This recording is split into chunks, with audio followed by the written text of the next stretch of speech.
My name's Randy. I'm an alcoholic and an addict. I think that's what my story is. Here we are on Friday night on a 3-day weekend. We're all at an AA meeting, so let's get the party started. And by the way, this is my first lead. I've never done a lead before. I feel bad that Dwayne asked me on Wednesday if I'd do the lead, and I had all sorts of excuses. No, I can't do it. I can't do that. After the meeting, I talked to my sponsor a little bit and prayed on it. And there's a good friend that goes to a lot of Minster meetings. I always remember something he always said. He says, think about all that AA's done for you.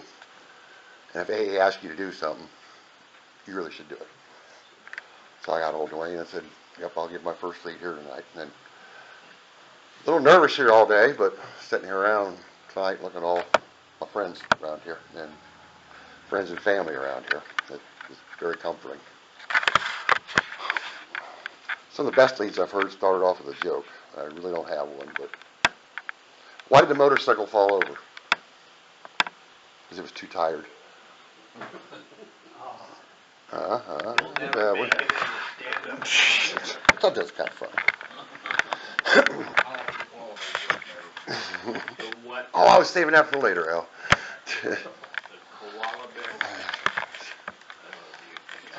I'm the youngest of 3 boys. I grew up around cities like San Diego, California, Jacksonville, Florida, and Norfolk, Virginia. Anybody knows anything about the Navy? Those were all Navy towns. My dad was career Navy. My dad, every year, he always served on carriers. Every year he went on, they called them cruises, not like the cruises we go nowadays. They just call them cruises. Most of his cruises were to the Mediterranean, so he was Spain and Italy and Turkey and the Suez Canal and all that. And he's always on aircraft carriers, but always went on 9-month deployments. So every year, he was at sea for 9 months every year. And he'd come home, get a few days off. And so, I'm not going to say I didn't grow up with my dad. I didn't really grow up with my dad. And my mom, bless her heart, I am the youngest of 3 very rowdy boys. It's kind of funny that we look at the time frame of all my brothers, and we're all about the same distance apart. My dad get ready to go to sea, make my mom pregnant, he'd go to sea for 9 months, he'd come back, and he had a son. Get ready to go back out of sea, mom get pregnant, he'd go back out of sea, come back, he has 2 sons. And it worked out for all 3 of us boys. Shortly after me, about 3 or 4 years later, I have a sister, and we've only called her Princess because she couldn't do anything wrong. Not around us 3 boys. So, first real taste of alcohol. I was 14 years old. I was riding my Huffy Stingray bicycle, probably built in Salina at that time, back in the 70s. No, yeah, way before that. Went to some little carry-out, and I shoplifted a bottle of cherry vodka. Yeah, I admit, cherry vodka. Had it in some bushes, and Matt and I had something to do, and me and my wildest wisdom said, well, this don't taste bad at all. I drank the whole bottle. My friends were able to get me home, and kind of like on the movies where they put you on the front porch and knock on the door and they run, and my mom comes out, and I'm sure my dad wasn't home, and you kind of know how that went. 1 bottle went in, about 4 or 5 bottles came back up. It was not a pretty sight. There were times growing up with my dad's Navy career that I went to multiple schools in the same year. You know, I started out at this school, and somewhere halfway through the year we got to move to another city, another town, another place. And so somewhere between all that, I think I learned how to make friends. You kind of have to. If you're the new kid walking into a class, these kids have all grown up together. Here comes this new kid walking into class. You know, you kind of learn, how to talk.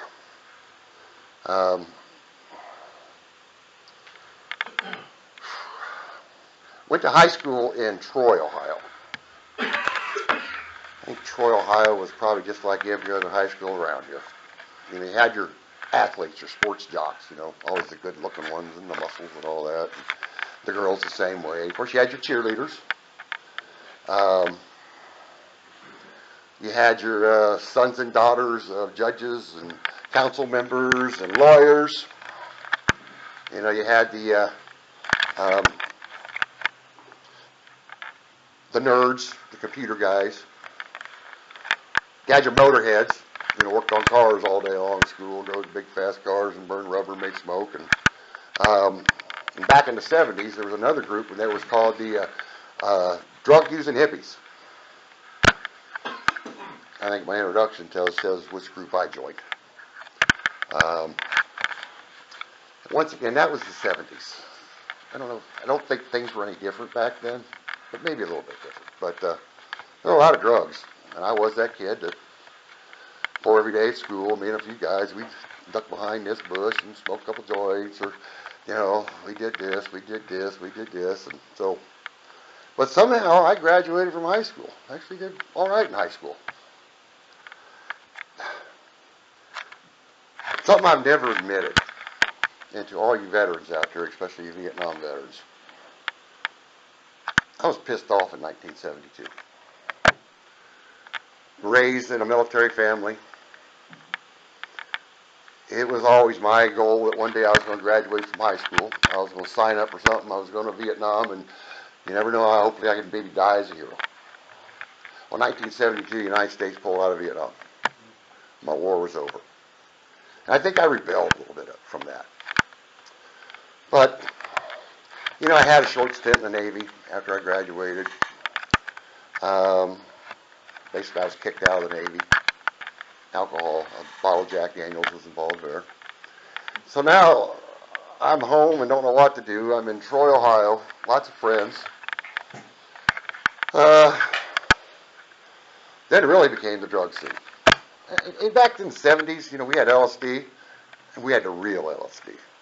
We didn't have the blotter or all that other stuff. We had the really good stuff, but it was me, and I was always pretty good at playing make-believe and being what I was supposed to be.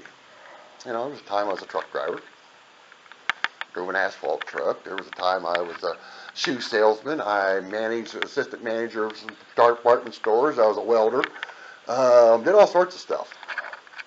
There was even one summer, somewhere into fall, I owned a 1969 Volkswagen bus, and I followed the band for about 4 months. The band was called the Grateful Dead. I went to a ton of shows. And one day, it's like, all right, and I got a job as a carpenter. I really liked being a carpenter. I like pounding nails and building stuff and all that. But, I had a buddy, and this is where the attic really starts coming in. We had it in our brains that we were going to be the hardest working, fastest, best carpenter you ever saw. So on the way to work, we'd go to different job sites, and we did the usual, smoke the joint, and get close to the job site, we'd pull over, pull out a mirror, and, you know, cut a few lines of cocaine, and snort a couple lines of cocaine, and by God, I feel great. Worked all day, sometimes at lunch, but I feel great. Did that for many months.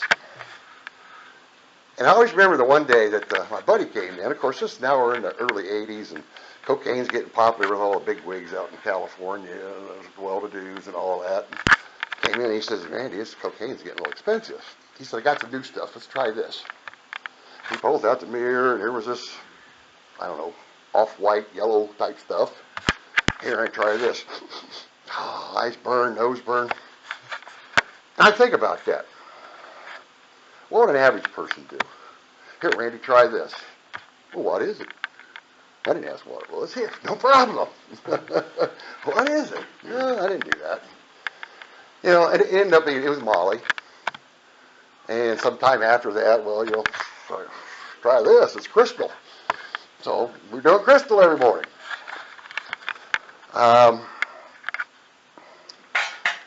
Drinking lots and lots of beers. Didn't drink a whole lot of hard liquor, but drank a lot of beer. That was later in my life. I'd sit back and think, and it'd be on Friday night, and I'd think, how much beer did I drink this week? That's scary when you start counting your beers when you're drinking a lot. I just drank a case and a half, two cases of beer all by myself this week. But Somehow through all this madness, I did get married.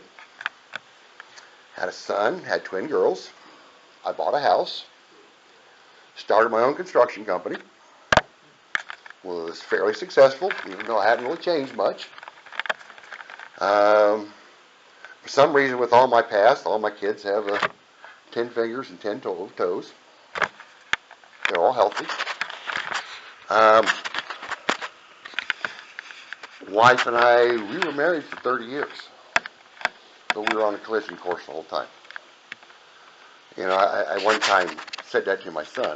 He was older, and I said, you know, it was brought up, well, son, I wanted to stay married to your mom because I wanted you to be raised. What? You don't take that, man. That's recorded. Oh. It's going to sound funny when I put on. I sound funny otherwise. But I stayed married to my mom because for the sake of the kids. Didn't want to get divorced. The kids moved out. Had a big 2-story house. I lived upstairs. She lived downstairs. Ships crossing the night. I know one day my son came to me, and after we were talking about it, he says, but Dad, you raised all of us in a loveless marriage. In a loveless house. It really kind of bothered me quite a bit. We ended up getting divorced. Gave her everything she wanted. I took my construction tools. Somewhere through all this, I ended up getting a degree in civil engineering. And basically what happened, I was doing a few jobs down in Dayton, Montgomery County, and this 21-year-old smart-ass building inspector just drove my life crazy for a year or two.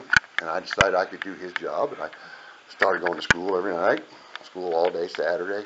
Didn't have online classes, and I got a degree in civil engineering. When you spend a life working construction for 20 years, and you're always trying to be better, faster, and carry more, you start wearing things out. And I could feel my body was slowly wearing out. So I ended up getting a job at an electric utility out of Pickle, Ohio. The one thing about electric companies, you are always randomly drug tested. Walk in there any Tuesday, any Wednesday, any Thursday. They pull your name out of a hat, and you have to go get drug tested. If you test positive, guess what? It's your last day you work there. So that kind of made me go, okay, well, you know what's gone now is the drugs. Not the beer, but the drugs. And once again, you start wearing out your body. Well, now we're talking in the 90s, mid-90s or something like that. Back in the mid-90s, Vicodin, Oxycontin, you know, doctors were handing them out on my back hurts. Well, here's some pills. And even though I wasn't doing illegal drugs, I could have all the Vicodins I wanted. Doctor would write me a script every month for, here's 30 pills. I'd take one a day, every month for 30 days, and did that for a long time. The next thing you know, that 30 pills only lasted me 28 days. I could get hold of the doctor, and besides, here's another prescription. And I started really getting smart. I wouldn't take one on Tuesday and Wednesday. You know, because Friday, I could take 2 Vicodins, drink a 12-pack of beer, and that was just a perfect night. So I was definitely playing the drug game, but, you know, I could test positive for Vicodin. I could just show the company that I got a script for this. Well, one day, the doctor said, enough's enough, and no more of those. And I did all right. But I think now you know I always introduce myself at every meeting. I'm an alcoholic and addict. Even though I wasn't sticking needles in my arms or doing all sorts of crazy stuff like that, I was still dependent on a drug to get through this day, a drug to get through this day, a drug to get through this day. And that was many, many years ago. Of course, you know, here I am. I've got 2 metal knees and a metal hip. That's what happens when you work so hard to work in construction, you wear out parts. And imagine next year I'll probably have 2 metal hips. So I'm like a walking machine up here. Just got divorced, living by myself, bought a house. My beer drinking was, I'm going to say, out of control, because I had no respect for drinking and driving. And somewhere and the miracle of all this stuff, I never got pulled over. I mean, I used to play this game. I got off work and picked one. I'd buy a 6-pack of 16-ounce Old Milwaukee Light Tall Boys. Backseat of the car, and I'd say, I'm going to drive north on I-75, and as soon as I got to hit my brake, I'm going to turn around. I'd cruise control. You know how you go faster, go slower, go faster, go slower. Didn't have to hit my brake. You'd be surprised how many times I ended up in Bowling Green, Perrysburg. It was scary, and I did like I promised I would. I turned around. I reached in the back seat, and the back seat was empty. I've only been driving an hour, and I just drank a 6-pack of 16-ounce Old Milwaukee Lights. So, me and my wisdom, I'd pull through the drive-thru, get another 6-pack, and I'd end up driving home. And I never got in any trouble until 2008. My daughter and her husband were having problems. They live in Marysville. And I went over there, had a few beers with my ex-son-in-law, bought them some furniture, microwaves, and stuff like that. And on the way back, I met Mr. State Highway Patrol. I thought it was going to be perfect. You know, he did me all the tests. I was like 4 months out of getting a knee replaced. Have a knee replaced. Which leg do you stand on? Well, guess what? You just failed. So, but I was arrested for DUI. And I'm going to guess, I thought it was going to be a pretty neat little visit with him, because next thing you know, he says, well, put your hands behind your back like you're praying. I thought, we're going to pray together. He must really like me, because he gave me these nice little shiny bracelets to put on my wrist back there.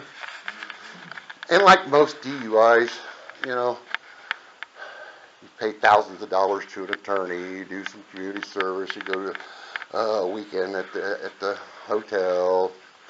But somewhere through all this, I saved my career. And I have no idea why. I drove for a living, and the company hired me a driver. Oh my God, nobody would ever do that. So I saved my career. After 2008, I swore I would never mix alcohol in car keys. It caused way too many problems. Couldn't chance it. And what are we, 16 years later? I can count on this hand 3 times that I maybe had a half a glass of beer at the Minster Oktoberfest and drove home, and I was nervous as heck the whole way home. So I will not do drink and drive. But at the same time, that was the part of the, we're going downhill, aren't we? Now I'm not going to drink and drive. Now I'm going to drink at home. Yeah, I started out with the bourbon and ginger ale. Well, that's what happened. I went to the doctor. The doctor said, hey, Randy, you're getting fat. You got to cut the carbs out. You know what has carbs? Beer. You know what doesn't have carbs? Whiskey. So I switched from beer to whiskey. I don't need the carbs. But I became an at-home drinker. And that was some scary times. I would, of course, always bought the beer by the 1.7, the big one, the one with the handle. Every night, I would drink straight bourbon over ice. And either one or two things would happen. Either I'd stumble to bed, and try to sleep, or the bottle would go empty. You know I'm smart. So then I started buying whiskey 2 jugs at a time. So I had the one in the house, one out in the truck. When this one in the house went dry, it's like, no problem. I got another one out in the truck. And my whiskey drinking got really bad. I mean, this was every night, 7 days a week. About every 3 days, I was doing a 1.7 of a bourbon. Plus, then, I'm sorry, honey, I ended up getting married during this time. Met a gal online.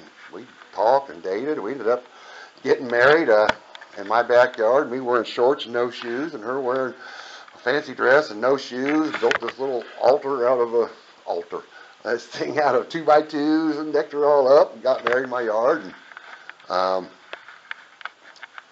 I didn't really find happiness until I got married, and by then it was too late. That's a joke.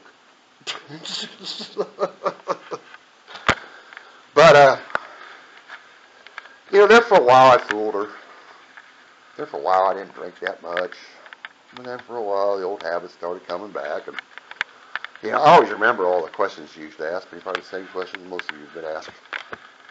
Randy, why do you drink so much? Well, heck, I'm 67 years old. I can do anything I want. Heck, I'm an adult. Don't worry about it. I'm not hurting. I wasn't a bad drunk. I wasn't a mean drunk. I didn't beat up people or push people around. I didn't even holler. I just like to sit and not talk to anybody, get drunk, stagger to bed. Every night. Kind of sounds like an alcoholic, doesn't it? COVID came. Her daughter lives in North Carolina. COVID came, and her daughter get COVID. She had to go down there and watch the grandson. The grandson get COVID. She had to go down there. And she was down there 5 or 6 weeks at a time. This went on for a few years. Finally, one day, she had been gone for probably 6 or 7 weeks, and she came home at 3 o'clock in the afternoon. And guess who was sitting there so happy to see her? Back porch, here comes my wife. I haven't seen her in six weeks, and I'm drunk. Started a little early that day. I think she walked in the house for about 20 minutes, grabbed a suitcase, threw a bunch of stuff in it, she left, and she hasn't been back since. She's been back, I think, for 7 or 8 days. Now here I am sitting in this big old house by myself, 2 dogs. And it came to me, like we've all ended up saying, why are you worried about me drinking so much? Now, I'm not hurting anybody but myself. And that's when, for lack of better words, that's when the tires quit rolling. Because that's when I started realizing, for my whole life, I've neglected a wife, I neglected my children, neglected my grandchildren. I mean, I was the guys that, hey, Grandpa, we're having a birthday party for so-and-so here on Friday night, can you come? And it's like, no, I'm not feeling very good. I'm going to stay home. Even though it was probably, no, I'm probably not feeling very good. I was probably not drunk, going to get drunk. And that's when I realized, man, I got to do something different. I went to my first meeting in St. Mary's, Ohio. And everybody in St. Mary's has ever been there or knows anybody there, God bless y'all. I didn't know the first thing about AA. I wasn't an alcoholic. I just drank too much. And I walked in there and the crew of St. Mary's, I don't think any time in my ever life have I been in a room full of a whole bunch of strangers who didn't know me from anything. It made me feel that welcome and that loved. I almost wanted to cry after that meeting. I mean, I was just, maybe I am at the right place. I always remember they went around the room and also introduced ourselves. My name's Randy, this is my first meeting. And they had a topic. Next thing you know, they switched the reading. And they said, all right, first step meeting. I didn't know what a first step meeting was. Didn't know anything about AA. I had bought in a big book about a year before that, and I read most of it. And not about me, not about me, not about me, not about me. What's this about for employers, for women? And that's when I learned that I do know how to read and not really read. It's a skill. I learned how to do that. So, kind of a youngster still in this program. My sobriety date is, July 14th, 2024. So I've been sober, 13 and a half months. I can say I've been sober for 13 and a half months. I can more confidently tell you that I have lived in sobriety for the past 5 or 6 months. And there's a big difference between being sober and living sobriety. Bless his heart, I was talking to a friend last week, and I think today he's 2 weeks sober. Oh man, he's white knuckling it. I just keep saying, I know exactly how you feel, been there, done that. I walk into my room and my dresser, I got all my chips laying there, all my coins. Well, there's about 3 24-hour coins. There's a couple 1-month coins. There's a few of these coins. You know, a couple 3-month coins. And from there, there's just one of each. Come a 1-year coin with me right now. But here he was. Randy, I don't know if I can stand this. Understood exactly where he was at. Exactly where he's at. Was there a few times. I mean, it kind of makes sense that I went to my first meeting, what, 18 months ago? My first 3 attempts, the brain got to work in there a little bit. And I was trying to assure him that, you know, when you first quit drinking, you're using what is called willpower. Uncle Will, come on, let's kick some ass. And willpower worked for a while. But the day will come, willpower doesn't work. But the same thing when you're walking around going, I'm not going to drink, I'm not going to drink, I'm not going to drink, I'm not going to drink, I'm not going to drink, I'm not going to drink, and that's what he's doing. Been there, done that, I'm the, 24 hours, been there, done that.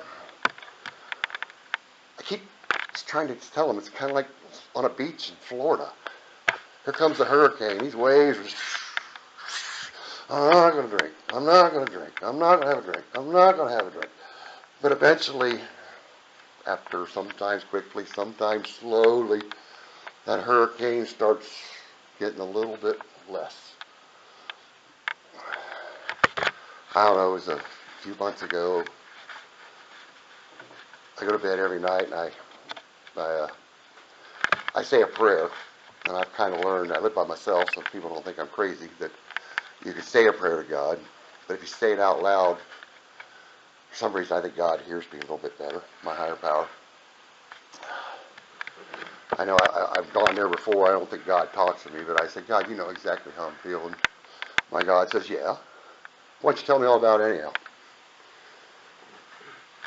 And somewhere in that, my brain has somewhat changed to, I'm not going to drink today, not going to drink today, to, I don't want to drink today.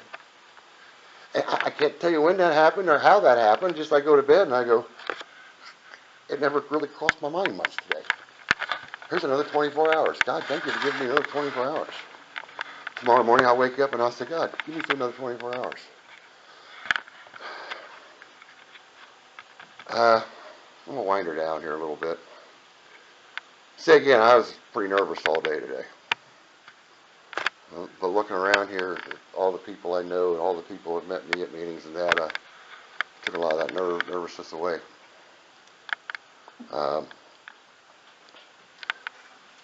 I just got my first lead done. And was helped with a lot of people in order to do this. I had messages today from people wishing me luck tonight. Prayers out in the cars wishing me luck tonight. Give me the words. And how, on the way to drive home, I am going to be thinking about the lead I wish I would have given. But this is the best I can do. With my life changes, being an older man and that, I thank all of you. I thank for the people who aren't here. Because there's not a whole lot of people have helped me. And with that, I'm going to pass. Thank you.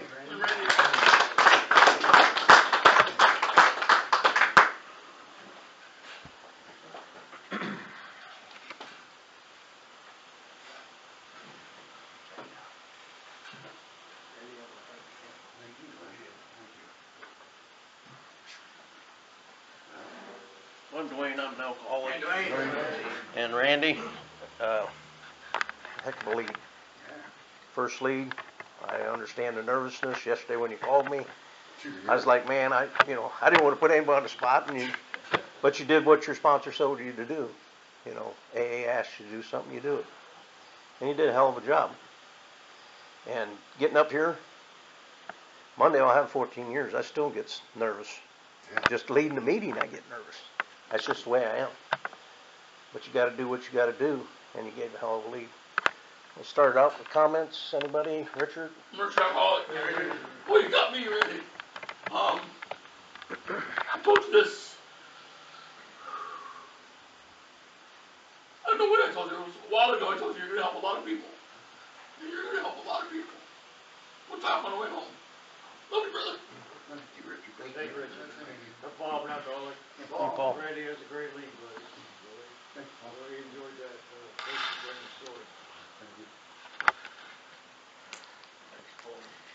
leave alcoholic behavior. Wow. Good beat for first time.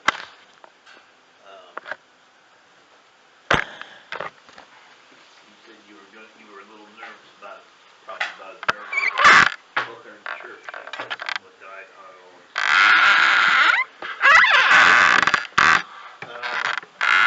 Good. Yeah. Doesn't, you know, you're gonna have those. You're gonna have those. And the lead, I always, whenever I have to give a lead, sometimes I think, well, I want to talk about this. Usually it doesn't come out that way. Usually what comes out is what God, what the Almighty, what the good Lord up above wants you to talk about.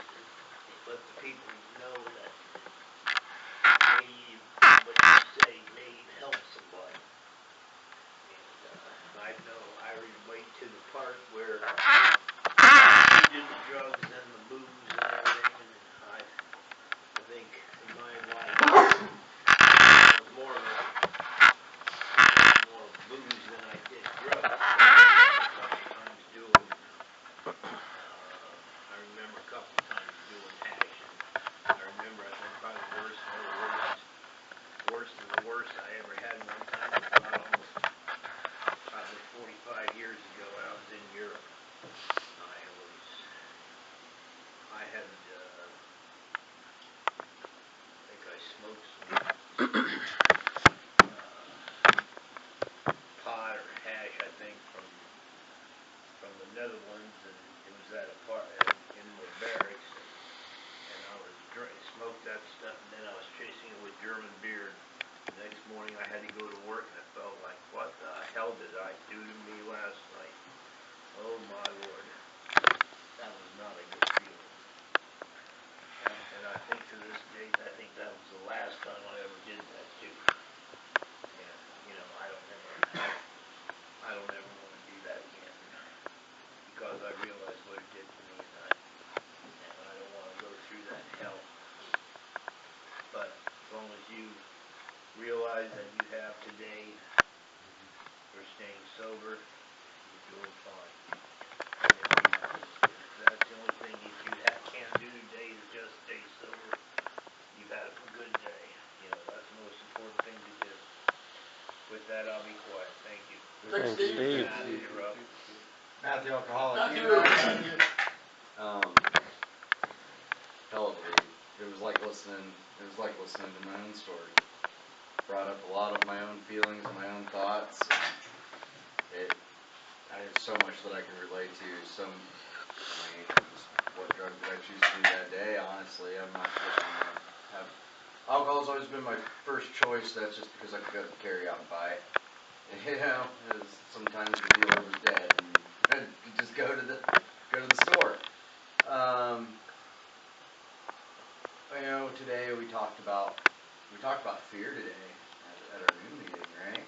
And watching you push through that fear and accepting it, I'm damn proud of you. It's really, really amazing. And because I don't even know how scared I'm going to be when I get asked to do a lead, you know. And it's going to be incredible. And I just gave me a lot to think about. I really appreciate it. Okay, thank you. Matthew. My name's Tom, alcoholic. Tom. I love sharing meetings with you. I remember when you came in, and I'm an alcoholic. I do a lot of drugs, kid, but I'm an alcoholic. Thanks, Tom. Thanks, Tom. I'm Garrett, I'm always Eric.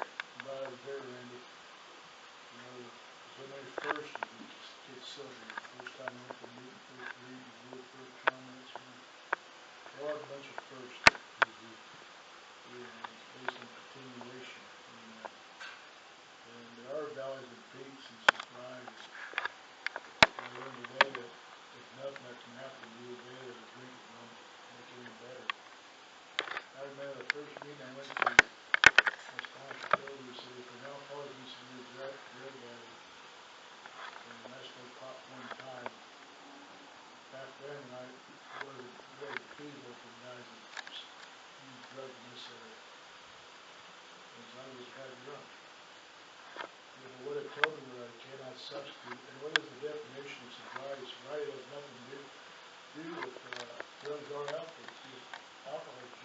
soundness of mind. When I was drinking, I was sound of mind. It wasn't me, but Dr. Jekyll and Mr. Hyde. And I had a good soul to realize that, you know what I'm saying? And I found hope in, you know, like you said, you walk there reading the St. Mary's, you felt at home. And that's what we're supposed to do in that. We're supposed to make these people that come here for their first meeting welcome. And most places I ever went to, I got thrown out of. You know, they didn't like the way I drank and the way I acted. You know what I'm saying? That was a good lead, just told the way it was, what happened, the way it is today. And just keep coming back, and the more miracles going to happen in your life. Not just the way this program works. The more you put in, the more you'll get back out. Thanks for being my friend, Randy. Thanks, Jared. I'm Jared, alcoholic. Jared. Thanks for lead. I'm glad I was here tonight to hear your first lead. Thank you. Jared. Thanks, Jared. I'm Brad, I'm not Paul. Hey, Brad. Hey, Brad. Thank you, Randy. I'm also glad I was here to hear your first lead. We'll know a little more about you. One thing you touched on about is you weren't hurting anyone. And that's what I always thought. You know, I wasn't hurting anybody when I got drunk or whatever, you know. Unless I got in a fight with somebody and won. Or, you know, I wasn't hurting my wife or my family. I always provided. We had scenes, we had this. But I did a lot of hurt. I hurt a lot of people. I hurt a lot of family, a lot of friends. It took me a while to figure that out. I really enjoyed that lead, and I want to thank you for being my friend, Randy, and thanks for being the secretary of the district level. Thank you. Randy. Brad. Thanks, Brad. I'm Jim, and I'm Looking at Randy. Talking to Randy. Thanks, Randy. Good job. It was nice to get to know you a little bit before you leave. And yeah, nice first shout out too. I remember when connecting this time, I didn't want to. Didn't think my story had any value to tell to people in the room. But I thought I could tell you I was going to I was telling people is how not to do sobriety, because mine involved 20 years of relapse and like that. The guy is in Florida. I said that in a meeting, and the guy looked at me, this little guy, he said, I think we learned the value of our story when we tell it. You won't learn that until you tell it. You gotta tell it. You gotta tell your story. We all have to tell our story. And through that's when we find the value in that. The other thing I learned in leading to over the last 12 years is that refreshingly, the past is less and less of my lead. Because I go to recount those years, and it was it seemed to just meander. It doesn't really make sense. And this did that and did that. I was led by drugs and alcohol through the whole part of my life. What a waste. I don't waste time anymore in my life. Each day has a purpose.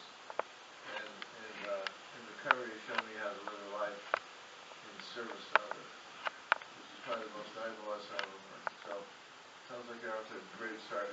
Congrats on your 13 months. That's awesome. And thanks. Thanks, Jim. Jorge, alcoholic. Jorge. So it's your first leave, and I know you helped me today because thinking before too. I never hurt anybody, but I know now I hurt my family. But happy to make it here today to listen to you, and it's never too late to change. And I relate to when you say, this, like, we talk every day, 24 hours a day. And I have those moments when I kind of, maybe I'm going to get one beer today. And I decide not to take it. The next morning, I feel happy because I make the best decision. And I know it's because I come here every time I come. I'm glad to thank you, my friend. Thank you, Lord. Good to see you. Okay. Oscar, alcoholic. Sure. Thank you for your history like this. A great example for me.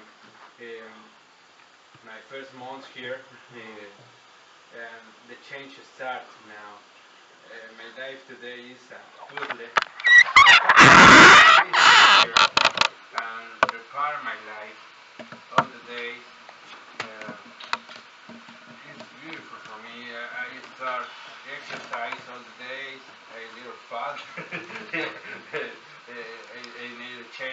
body and my mind. It's good for me. They are here. They are here. Um, my wife last week told me today we drive to the group to the Alcohólicos Anonymous. In another moment, you in this hour, 6:30 o'clock, you are full. You are crazy. Yeah, and today, no more beers. Today, no more drinks. I am good and I am fine. With experience life with you, it's more easy for me. Thanks so much. No, I'm not. Hey, Al. Yeah, Randy, I've known you for a few 24 hours now, and always good to see you. And you may not think you did a very good job, but you did a good job. Like I said, I always enjoy seeing you. And I know it's not easy to do it, but you got that past you now. You know you can do it again sometime. You know you'll still be nervous the second time, I'm sure, and the 8th time. Whatever, you know, you're always gonna have them butterflies, but you got through it now. You got your cherry pop. You're not a virgin anymore. Come on, man. 67 years old. 69. With that, I'll pass. Randy, alcoholic. Randy. Thank you guys for listening to me. Steve, do you know a koala bear is really not a bear? No, I didn't. Actually, koala bears are more closely related to a kangaroo. With a real reason it's not a bear, because it didn't qualify to be a bear. But, thank you. Thank you, I pass. I'm Dwayne, alcoholic. Randy, I noticed one thing in your lead. You talked about the big house and the 2 dogs. You ran out the goldfish that you said drink too much. So I don't know if that was one of your jokes the other week or whatever, but it's always good to see you, and I appreciate you changing your mind, because I struggle getting leads. I hate doing it. I hate asking people. I don't know why, but I'm glad you stepped forward and did it, because Don't have enough experience. yeah, that's right. And it's awesome. You did a good job. And first lead or 10th lead, you always be nervous, or at least this cat will be. So with that, I'll say what you heard here, what you seen here, let it stay here.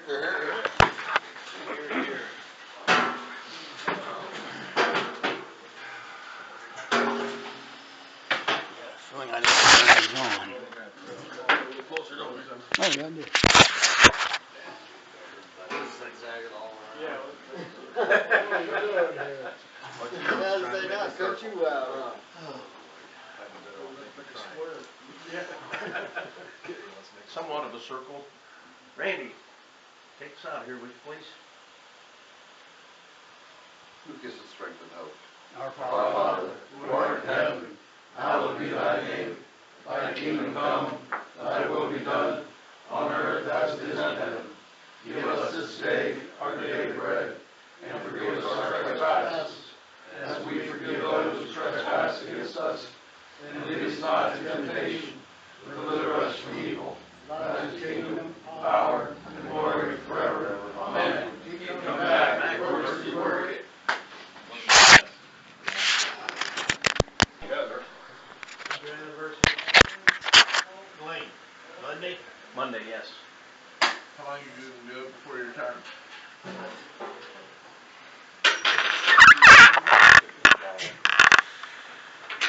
It's a long day. It's a long day. I woke up this morning, my face was all one eye probably working, so And my I ain't work reading is tonight. $5,000 Today reading a year. on one eye. It's higher. Don't see a no this morning. Give her 5,000.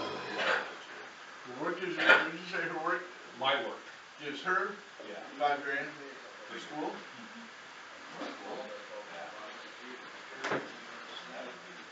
Yeah.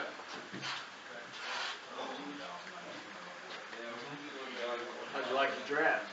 It's good. Well, I was trying to get Sebastian's draft, but he got back to me 2 minutes before it started. Oh, yeah? Was he on autograph? Yeah, he was on pick. I didn't even realize He that. picked 3. Yeah, I This didn't is his realize horse caught Bob. Through the school, I forget. Yeah, I know who he is. Yeah. I didn't realize he was on He was on that Pickens. I think for a whole semester, 5 days a week. Is he finished? Did he get all right then? Job shadow. It's gonna be a challenge to win now. Yeah. X-ray technician. Had to be so involved. yeah. Yeah. Nurses and stuff, just so she can see. Just for a therapist, yeah. Yeah, everything. Yeah, just for. PT, How do I whatever. pronounce your name? Oscar. Oscar. Oh, it's really simple. Yeah. I couldn't remember earlier. I'm like, This is Fortune. Oscar. Yeah, nice to meet you. Find out when you're switching shifts? November. Oh, November? Those people That's are what really. my team leader said. Okay. The not knowing and just. Oh. You know what he's Yeah, your girlfriend He does. said. Next year? Couple months, yeah, that's good. October. Look, Travel. Good. I mean, at least you'll be inside when it's cold outside. Yeah. oh, yeah. Big. Think my head's full of crap. I don't imagine how yours I is. don't know if it's gonna get warm again or not. It doesn't seem like it. Doesn't seem like it. You're all right? But he needed that. I met my wife online. We talked for about 3 years. Where she came up. How's it going out there in Green? We're good. Before you get married. Buddy that's a respiratory therapist. Social Security disability. I don't even know what hospital he works at now. I Wasn't get Columbus that, for a long no time. matter what. Yeah. I can't believe he still works down there, 'cause he lives in Warren. Oh, Medicaid. See, if she comes I don't know, it's It's simply one of we those get things married, that, I'll lose Medicaid. and like a kid, Cause she had go some come live where you have one month. Yeah, so we're just. Oh, yes, yes. Living in sin. Wanna live in the first town? Go get an apartment in St. Thomas. You ain't the only one. You ain't the only one. You can. Oh. Stick that with his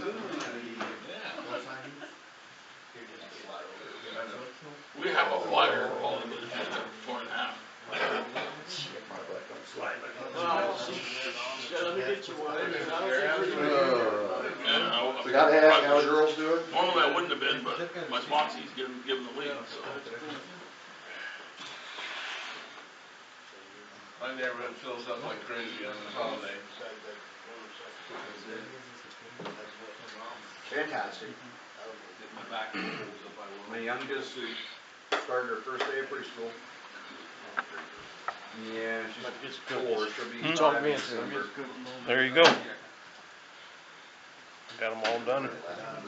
Mm-hmm. Oh, they've been wearing them boots forever. Couldn't remember your name And when you that's came them in. playing. She's Oh, playing Brad. the, she said she was very excited, picked out her Man, I walk. just sure see you and her. Yeah. Yeah. And then- So, Polly, who do you work I with? got a Gary? FaceTime picture of them the other day. Gary. They were eating, she was eating Yeah. chocolate waffles. Go dogs. That's my oldest.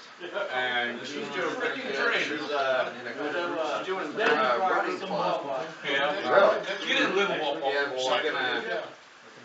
she's gonna, Resected. I'll talk to her tonight, but I lived there she texted me yesterday and, what did she say? 2000. She ran 10 laps around the gym, Good for her. which is probably about a half mile. She's in Anchorage? Yeah. About Yeah. 3 years.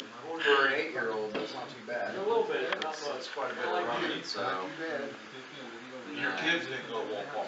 Lady outside of the facility the other day got attacked by a bear. Yeah. Freshman year. Yeah. Of course, I saw where it was at. Yeah, she was back there. They went to the fair out there in Wasilla. See the big monkeys? Yeah. Ah, Yeah. are those wings? Yeah. Cool. Their little butterfly wings. She always does. She loves stuff like that. That's pretty. So That's pretty they're doing pretty good. Pretty good. They moved Gary, into their new how you apartment doing? here. Good to see you. Their brother Yeah, I think owns so. a condo up there. Today? His old tenants really fucked the place 29th. up, so he's been repairing it. They're gonna take over. Yes, sir. Which is good, cause he's only gonna charge him like what he pays at $12 a month. Yeah. Well, the three-bedroom that they're staying in right now, that their sister, at her twins' house. You want that off? Apartment. It's like Should have brought it in here last week. It was too damn hot last week. And it's a three-bedroom, it's a nice place, and I'm Well, good evening, everyone.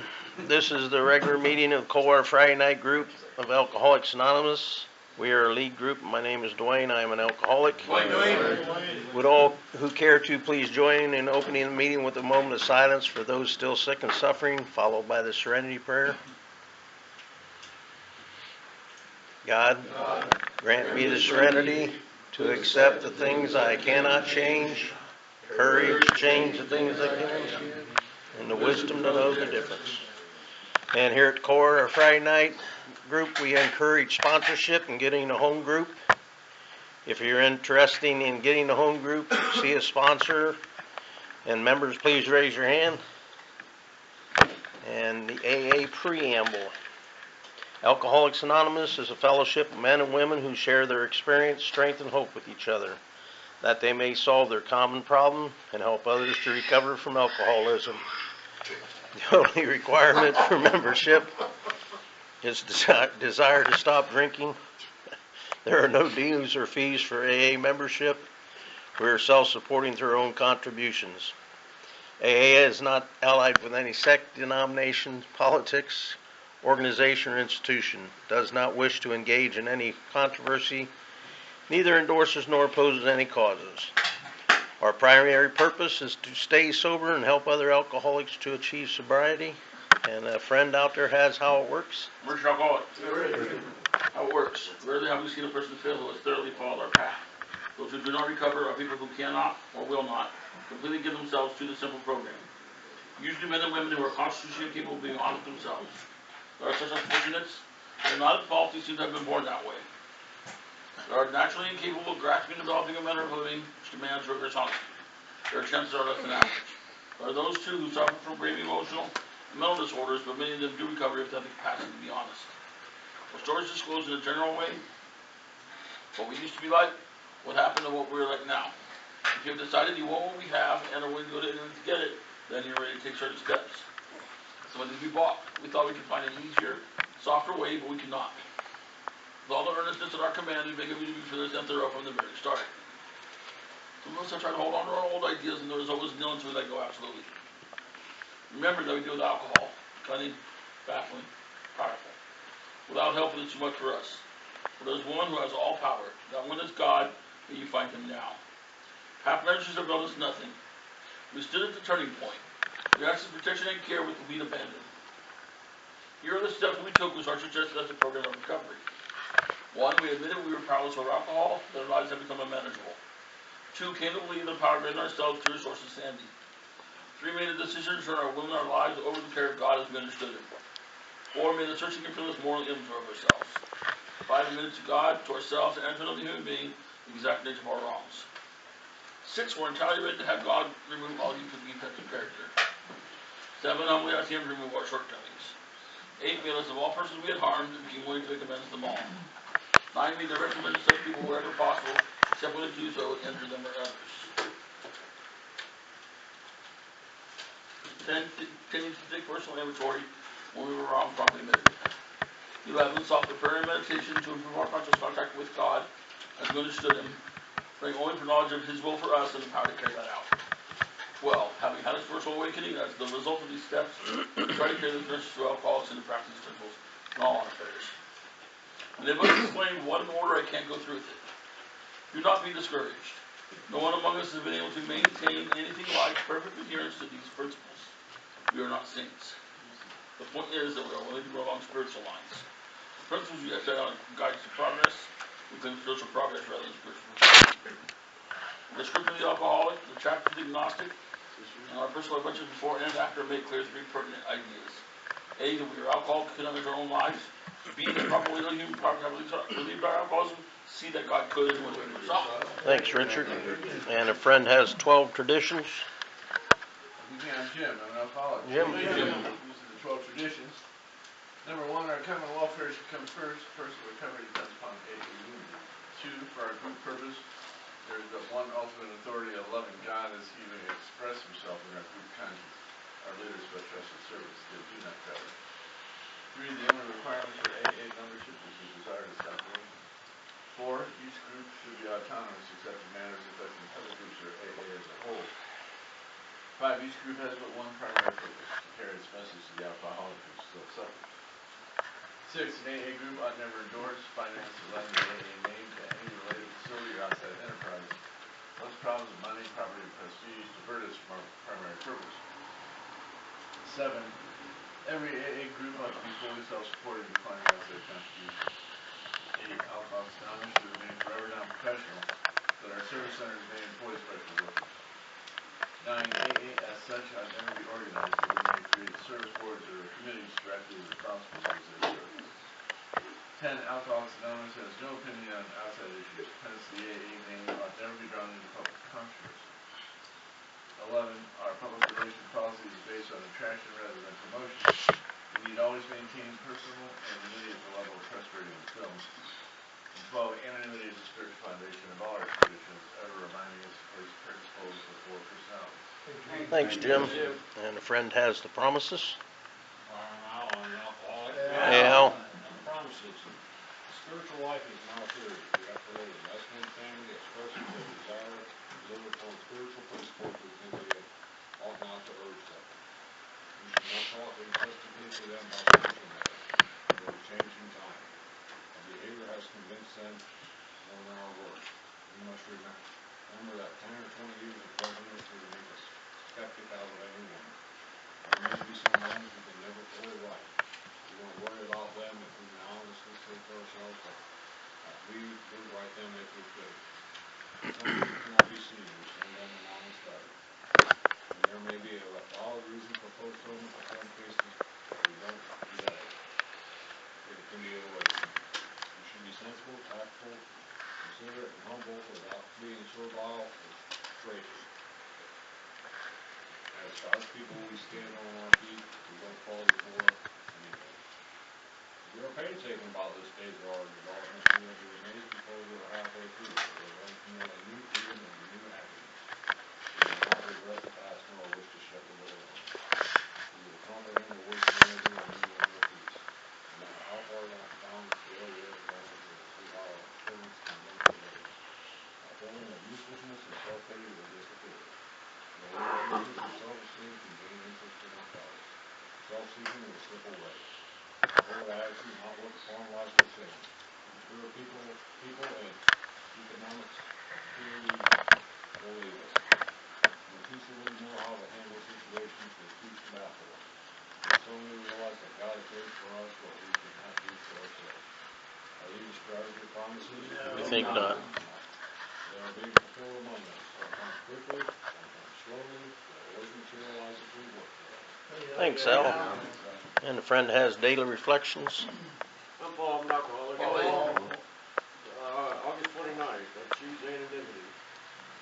We are assured that humility expressed by anonymity is the greatest safeguard that Alcoholics Anonymous can ever have. 12 Steps to 12 Traditions, page 187. Since there are no rules in AA, I place myself where I want to be, and so I choose anonymity. I want my God to use me humbly as one of his tools in this program. Sacrificing is the art of giving myself freely, allowing humility to replace my ego. With sobriety, I suppose the urge to cry out to the world, I am a member of AA, and I experience inner joy and peace. I let people see the changes in me and hope they will add to capacity. I place the principles of spirituality ahead of judgment, faulty bonding, and criticism. I want love and caring in my group so I can grow. Thanks, Paul. And a friend has 24 hours a day. Garrett, an alcoholic. Gary. Cannot get along without prayer and meditation. On waking, let us think about the 24 hours ahead. Plans for the day. thoughts' lives will be placed in a much higher plane when you start the day with prayer and meditation. We conclude this period of meditation with a prayer that we will be shown through the day what our next step is to be. The basis of all our prayer is, Thy will be done in me and through me up today. And my sincere and my desire to do God's will today. Breath meditation for today. Breathe into inspiration of goodness and truth. It is a spirit of honesty, purity, and unselfishness and love. It is readily available if we are willing to accept it wholeheartedly. God has given us two things, the spirit and the power of choice, to accept or not. And we have the gift of free will. When we choose the path of selfish will and greed and pride, we are refusing to accept God's spirit. When we choose the path of love and service, we accept God's spirit, and then it flows into us and makes us all things new. Prayer today, I pray I may choose the right way. I pray I may try to follow it to the end. Thanks, Gary. And here at Friday Night Coldwater Group, we celebrate different lengths of sobriety, and I've asked Jorge to tell us about that. Hello everyone, my name is Jorge. I'm alcoholic. Hey, Jorge. Here at Coldwater, we hang out talking for different lines of sobriety. We start these talking like it is suggested, and we work a program of 24 hours of time. Is there anyone that is starting out coming back they need a 24-hour talking?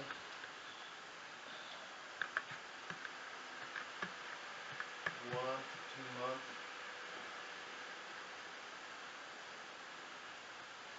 4 to 7 months.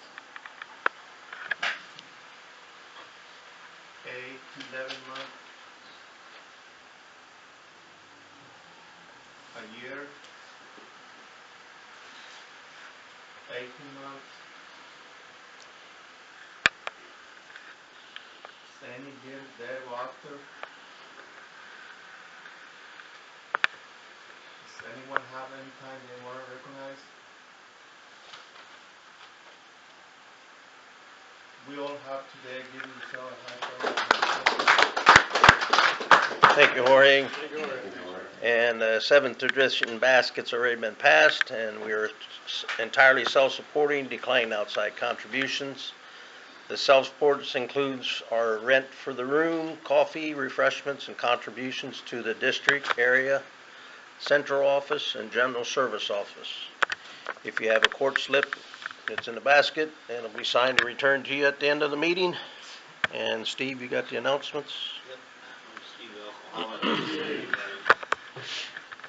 Couple of announcements here. District 23 gathering, September 13th, Casey Geiger Park, St. Mary's, Ohio. It's right off of Greenville, about halfway down Greenville Road from 66. Use entrance by park. Meet at noon, use 12:30. Bring covered dish and bread, hamburgers, hot dogs, pop, and water provided. Free minibus. 27th of September, Kevin D's annual fall back. Chili broth, coffee, and water provided. Fun starts 4, eat around 5:30. Bring a side dish, snack, for dessert, and lunch.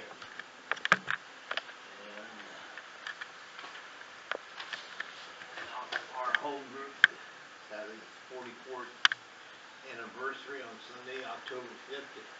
Here across the parking lot there at Holy Trinity Church in the basement. Doors open at 1. Bring a friend and a covered dish. Eat at 1:30. Chicken provided. Leads are going to be Sarah M. from Dunkirk, Indiana, and Al-Anon Shitty H from Springfield, Ohio. Sarah M. has a powerful lead too, and I've heard it a couple of times. So that's all I've got to say. Thanks, Steve. Are there any announcements from the floor?